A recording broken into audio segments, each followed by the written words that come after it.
তোমার নিজের জন্য পার্সোনাল হেলথ ইন্স্যুরেন্স আছে তো?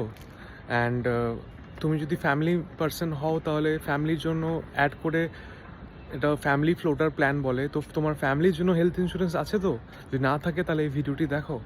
কারণ এখন যদি তুমি হসপিটালে যাও, মানে যে কোনো নার্সিংহোম বা প্রাইভেট হসপিটালে যখন যাবে, সেখানে বিল মিনিমাম 1-2 লাখ টাকা হয়েই যায় 1-2 দিনেই, রাইট?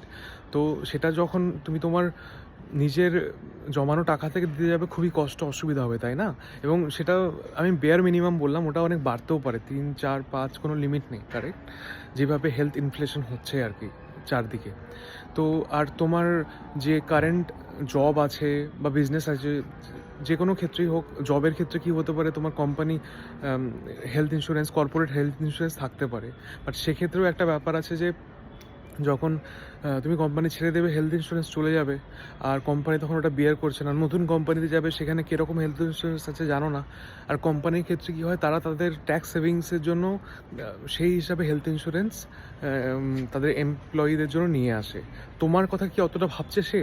অতটা ভাবছে না হয়তো, বাট তোমার নিজের পার্সোনালাইসিস জন্য।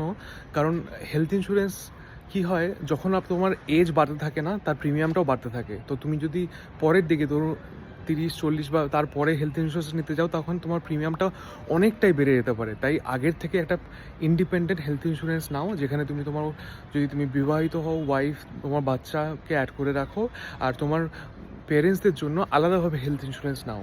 কারণ হেলথ ইন্স্যুরেন্সের ক্ষেত্রে কী হয়, যে যার এজ ম্যাক্সিমাম হয় তার উপরেই তোমার প্রিমিয়ামটা হয়। তো আলাদা পেরেন্টসদের জন্য নিলে কী হবে, যে তোমাদের তোমাদের হেলথ ইন্স্যুরেন্স প্রিমিয়ামটা বাড়বে না, বাট তাদেরটা আলাদাভাবে থাকবে, এবং সেই ক্ষেত্রে তোমার সুবিধা হবে।